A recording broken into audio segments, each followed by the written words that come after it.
L'univers est d'une grandeur inconcevable et contient énormément de planètes, qu'elles soient habitables ou non. Mais pour pouvoir les rejoindre, il faudra réaliser un voyage interstellaire.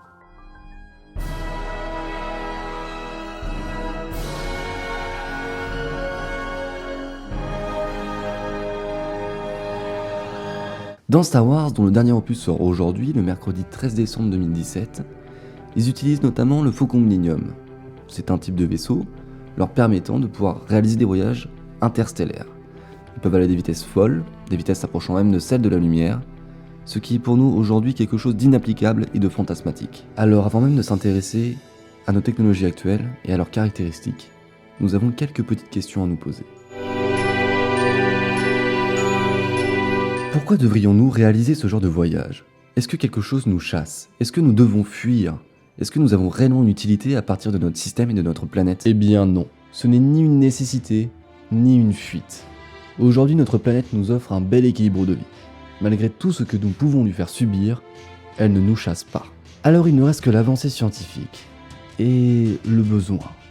Ce besoin d'aventure, ce besoin de découvrir, ce besoin pourtant si humain et naturel. Cette envie de toujours vouloir tout connaître, tout savoir. Cette envie et ce besoin nous ayant permis de pouvoir réaliser des choses de l'ordre de l'inconcevable, pourtant devenues si banales aujourd'hui. Une autre vidéo sera plus consacrée à la condition humaine et à l'humain. Je vais donc pas trop détailler ce point. Mais je me dois quand même de souligner quelque chose. Le voyage interstellaire n'est pas une nécessité, ce n'est pas une fuite. Par conséquent, les scientifiques n'y travaillent pas, ce n'est qu'une idée. Il n'y a pas réellement de très gros projets nous permettant un jour de pouvoir voyager aussi loin de chez nous. Pourtant, ce que je viens de vous dire comporte sa part de contradiction. Le grand Stephen Hawking lui-même a travaillé sur un modèle de voile solaire. C'est-à-dire qu'en fait, il y aurait un petit objet de moins d'1 gramme au niveau de sa masse, qui serait attracté par une voile qui, elle, serait chauffée par un laser depuis la Terre. Cet objet pourrait aller sur d'autres planètes, et donc nous donner des informations sur des planètes qui viennent de d'autres systèmes. Et ça serait très intéressant. Pourtant, je dois bien l'avouer, ça reste moins fantasmatique que dans Star Wars, par le fait qu'on puisse pas y aller nous-mêmes et voyager à une telle vitesse pour le moment. Pour aller sur Proxima du Centaure, qui est le système le plus proche de nous, avec nos technologies actuelles, la durée du voyage se compterait en siècles.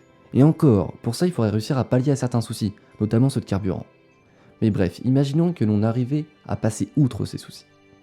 Il faudrait réussir à faire hiberner les humains durant la durée du voyage, notamment en les congelant ou en les mettant dans le froid. C'est très vulgarisé, mais c'est pour pouvoir vous donner une image. Le souci, c'est que dans cette science, on arrive à faire ça sur des humains pendant quelques heures, quelques jours, mais pas beaucoup plus, pas pendant des siècles. Donc cette solution passe à la trappe. L'autre solution consiste à utiliser un moteur à fusion nucléaire. Encore que, il faudrait d'abord réussir à maîtriser cette science, mais si on y arrivait, cela nous permettrait d'atteindre 10% de la vitesse de la lumière et donc d'aller à notre destination en seulement 36 ans.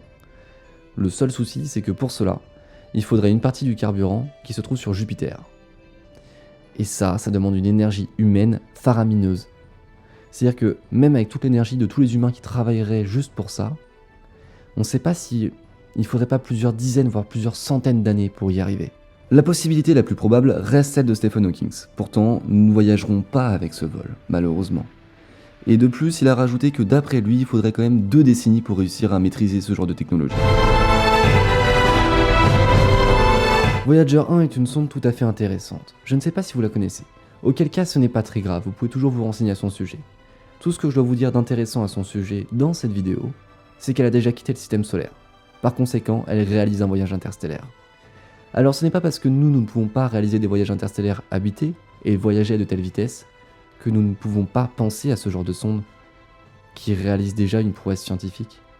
Alors ne les oublions pas. Et même si nous ne verrons pas leur arrivée dans certains autres systèmes, ça reste quand même très intéressant de le savoir. Ce sujet peut faire rêver ou fantasmer. Pourtant quand on s'y intéresse un minimum, on se rend vite compte que nous ne sommes pas prêts. Cela ne veut pas dire que nous sommes lents ou mauvais. Cela veut juste dire que nous sommes au début de notre avancée dans le spatial. Cela veut juste dire que nous sommes des pionniers et que nos plus belles découvertes ne sont pas derrière nous, mais bien devant nous. Alors permettons-nous d'y croire, permettons-nous de rêver justement. Et puis après tout, est-ce que l'humain peut vraiment se permettre de rêver ?